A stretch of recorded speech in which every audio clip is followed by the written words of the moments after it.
The waiting room buzzed with the low hum of shallow conversations, nervous laughter, and the scratch of pen against clipboard. Posters of past productions lined the walls, glossy faces smiling under perfect lighting, frozen moments of someone else's success.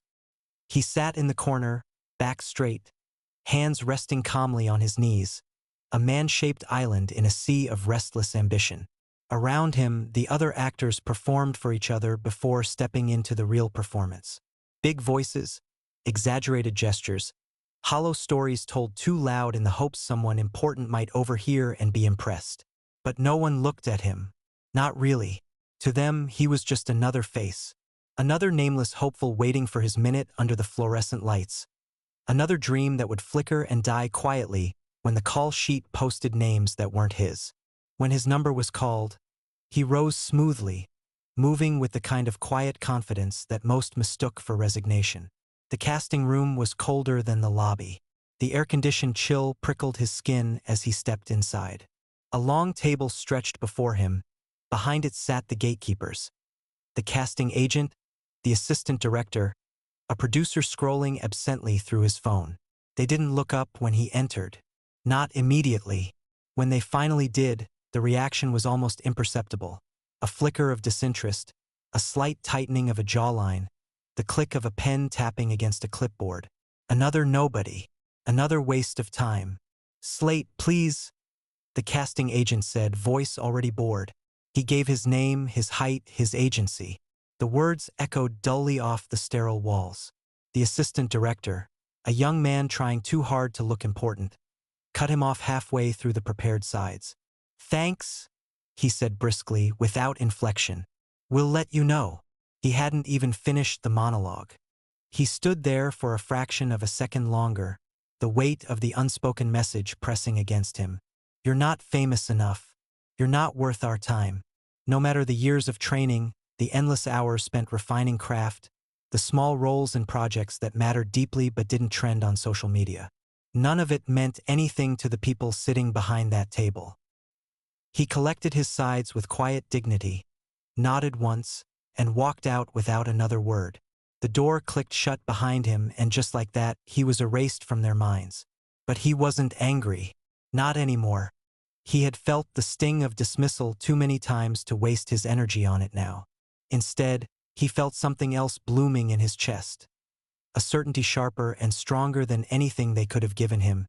This wasn't his stage. This wasn't his story. Not here. Not like this. Outside, the late afternoon sun hit the sidewalk like a furnace. He blinked into the brightness, feeling the weight of possibility in the heavy summer air. He could see it. The story he wanted to tell, the characters breathing in the corners of his mind, waiting for someone to give them life.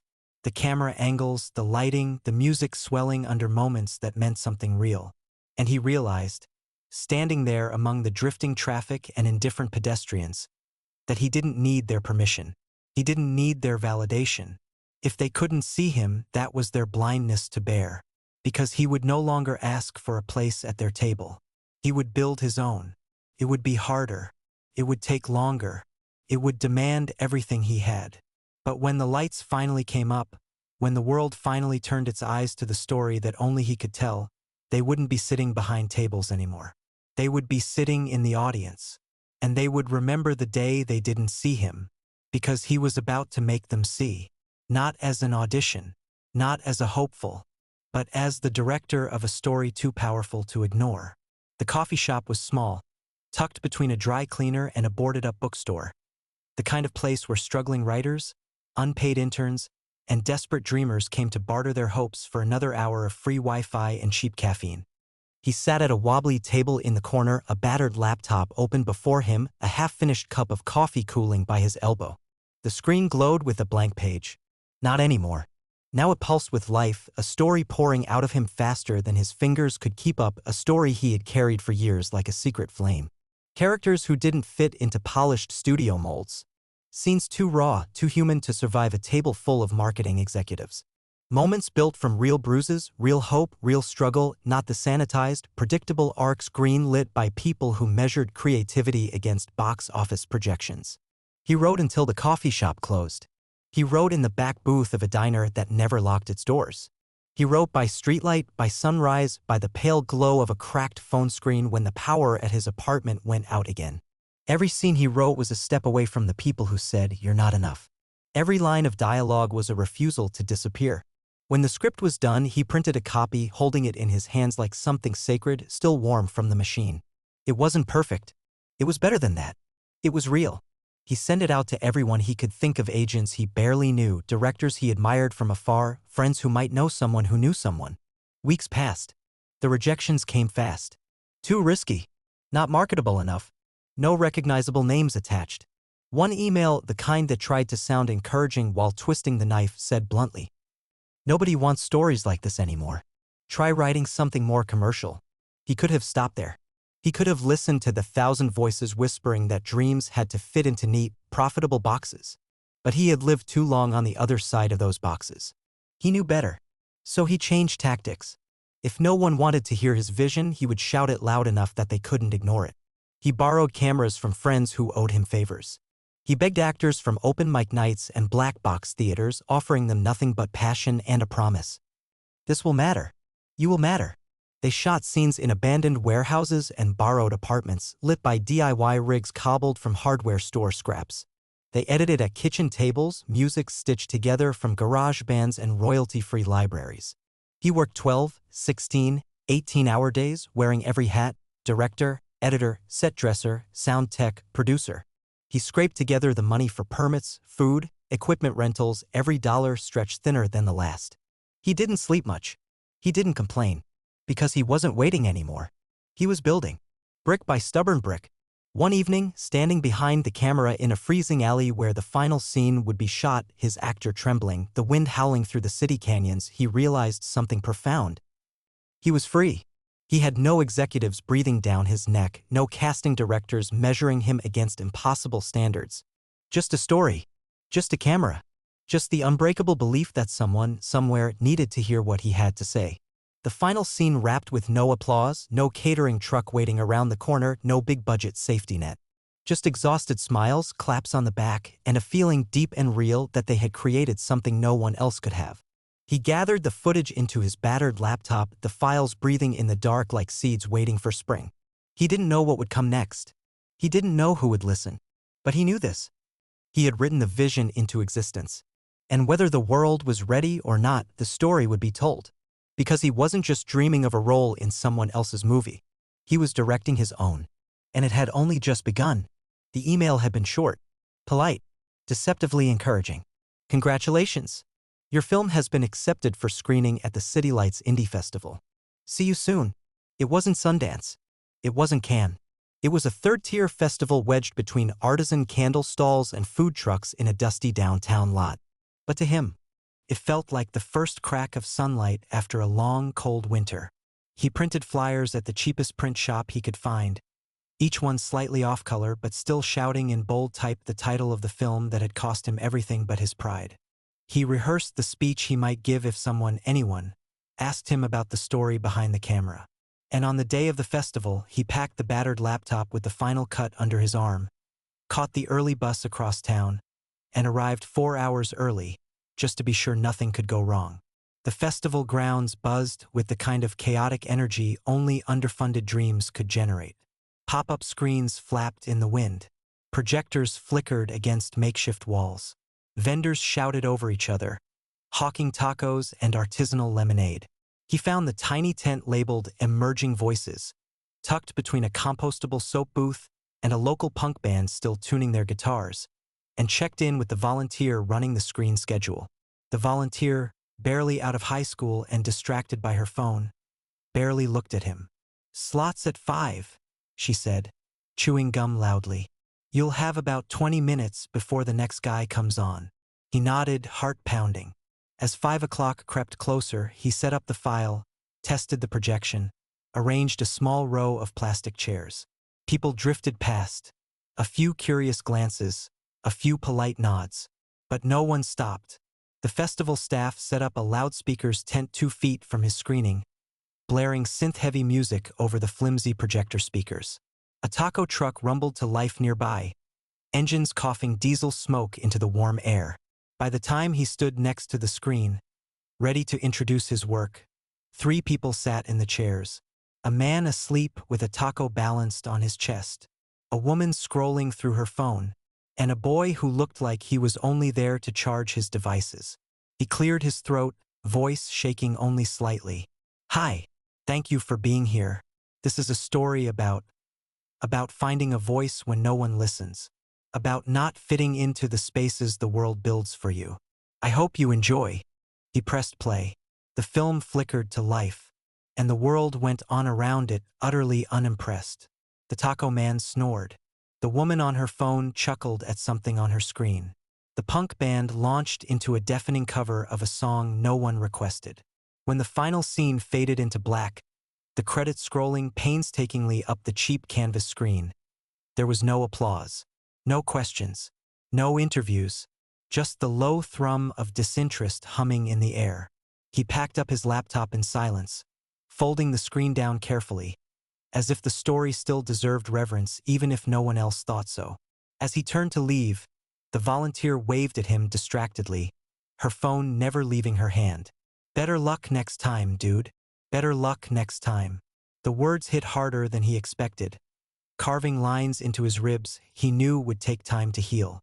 Outside the tent, the world swirled on without him. Music, laughter, the metallic scent of grease and sunblock. He found a curb at the edge of the parking lot and sat down, elbows on his knees, staring out at the chaos. It would have been easy to give up there. Easy to listen to the 1,000 tiny voices whispering, "You're not famous enough. You're not interesting enough.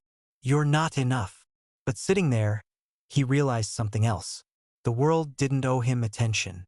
It didn't owe him applause. It didn't owe him understanding. The only thing he could demand, the only thing he had a right to demand, was that he keep telling the truth, that he keep building. Because the boy charging his devices might not have clapped, but he had stayed until the credits rolled. Because somewhere in the cheap folding chairs, someone had heard a line of dialogue and felt a pulse of recognition. Because change, real change, never started with thunderous ovations. It started with stubborn, fragile belief. And he wasn't going to lose his now. He stood up, brushing dust from his jeans, the battered laptop heavy under his arm like a weapon no one else could see. Tomorrow he would wake up and write the next story. And the next. And the next. Until the world couldn't laugh him out of existence anymore.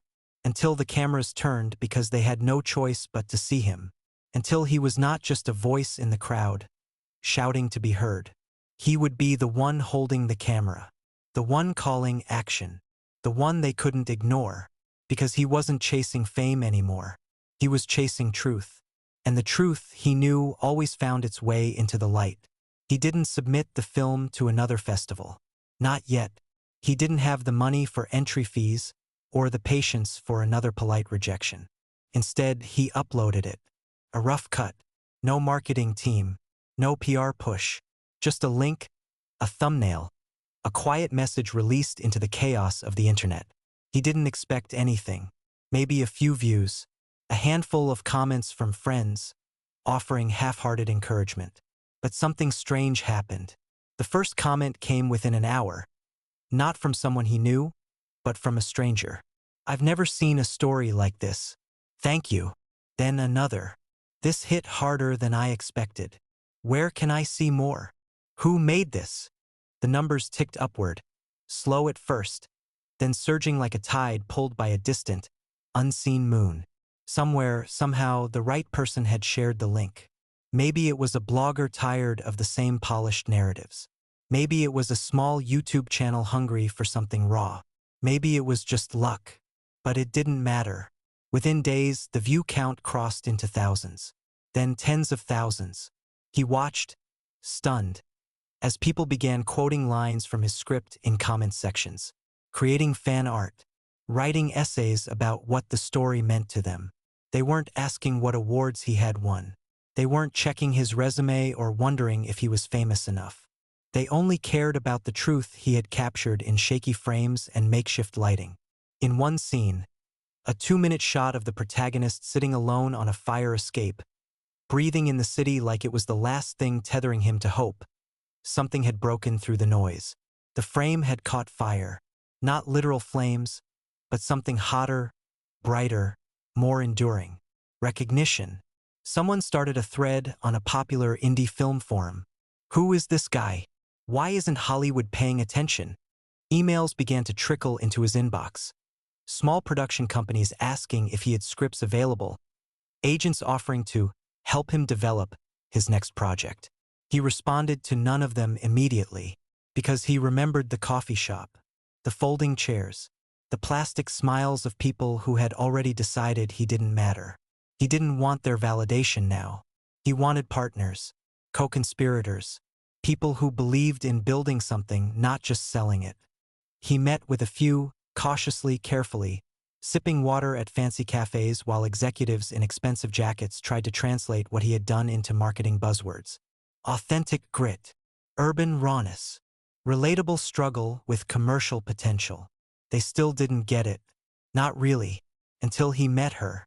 A producer, small studio, big vision, who slid a copy of his script across the table and said simply, "You don't need us to change you. You need us to get out of your way." He stared at her for a long moment, weighing the offer, the history, the weight of dreams almost abandoned. And finally, he smiled. A real smile, not one rehearsed for auditions, not one stitched together for approval. A smile built from the bones of survival. He signed the deal that day, a deal that kept him in control, that protected the soul of the story while giving it the wings he couldn't build alone. Production started months later, not in the glittering lots of Hollywood, but in the alleyways and rooftops and backstreets where the original story had been born. The crew was small but hungry. The budget was tight but real. And for the first time, he stood behind a real camera, on a real set, looking through a real lens at the world he had created from scraps of belief. "Rolling," someone called. Sound speeding. He took a breath that tasted like freedom. Action. The scene unfolded, raw, imperfect, alive, and he knew deep in his marrow that no festival rejection, no whispered insult, no smirk from a casting agent could ever undo what he had built. The frame caught fire, and the fire was spreading. The marquee outside the old downtown theater flickered in the dusk, its battered letters spelling out a name few people recognized. Not yet. Inside, the seats were worn, the carpets threadbare, the smell of buttered popcorn clinging to every surface. It wasn't glamorous. It wasn't red carpet. It was real. And it was his. He arrived early, pacing the lobby where posters for blockbuster movies once hung in proud, dusty rows. Now, among them, his film's poster leaned slightly crooked on a thumbtack, the edges curling. He didn't mind. He had built this night with his own hands, one stubborn frame at a time. As the hour crept closer, people trickled in slowly at first, then in a steady current. Not just friends or family. Not just fellow struggling artists. But strangers. Strangers who had seen a link passed from one hand to another across the endless digital noise and decided to show up. Bloggers who had championed his work when no one else cared. Young filmmakers carrying cameras too cheap to impress anyone but themselves. Older couples who remembered what it felt like to believe in stories not polished for mass consumption. The house lights dimmed and the audience settled, a murmur of anticipation weaving through the theater. He stood at the back, heart pounding, fingers clenched in his jacket pockets. No opening speech. No self-congratulatory announcement. Just the quiet hum of a projector whirring to life. And then light. The first scene unfolded, raw and imperfect and burning with the truth he had carried for so long. The theater went silent, not with boredom, but with breathless focus. Scene after scene, the audience leaned forward, not seeking spectacle, but connection. There were no explosions. No car chases. No celebrities. Just people. Just moments so painfully real that they cut through cynicism like a blade through silk. He watched them react, the sharp intake of breath during a quiet confession, the stiffening of shoulders during a moment of brutal honesty, the soft, disbelieving laughter when hope flickered back to life in the darkest places. And when the final frame faded into black, when the music whispered into silence, something even rarer than applause filled the room. Stillness. The kind that meant they weren't ready to let go yet. And then the first clap. One person. Then another. And another. Until the theater echoed with it, a roar built from hundreds of small, real hands striking together in defiance of everything the world said about who was allowed to be seen.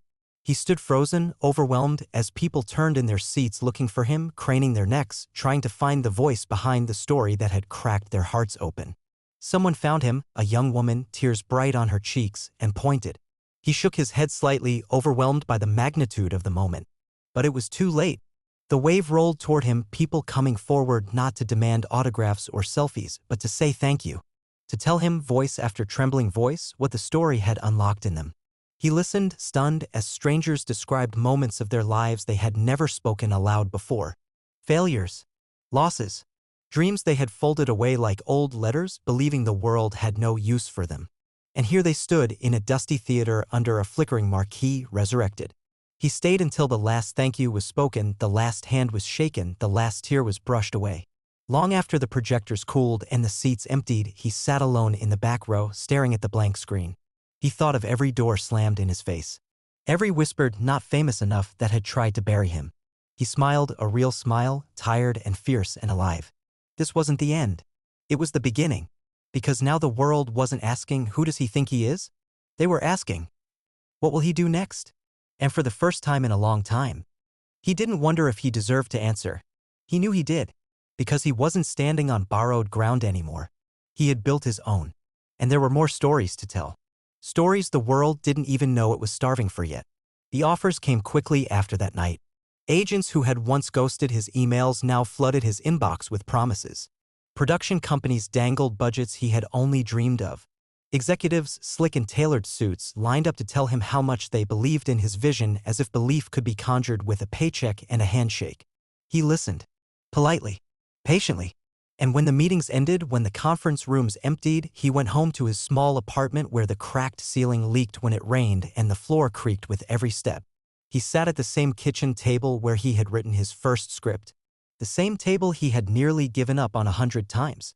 And he asked himself the question that mattered more than fame, more than deals, more than money. What kind of storyteller do you want to be? He didn't come this far to trade one set of chains for another. He didn't fight to be heard just to let someone else twist his voice into something profitable but hollow. He remembered the boy in the alleyway scene, the one sitting alone, breathing in the city like it was the only thing keeping him alive. He remembered the people who found pieces of themselves in that boy. He owed them more than just another project. He owed them truth. So he chose carefully. He turned down the biggest checks. He walked away from the loudest applause. He partnered with people who understood that art wasn't just about who could shout the loudest, but who could listen the longest. And then he began again.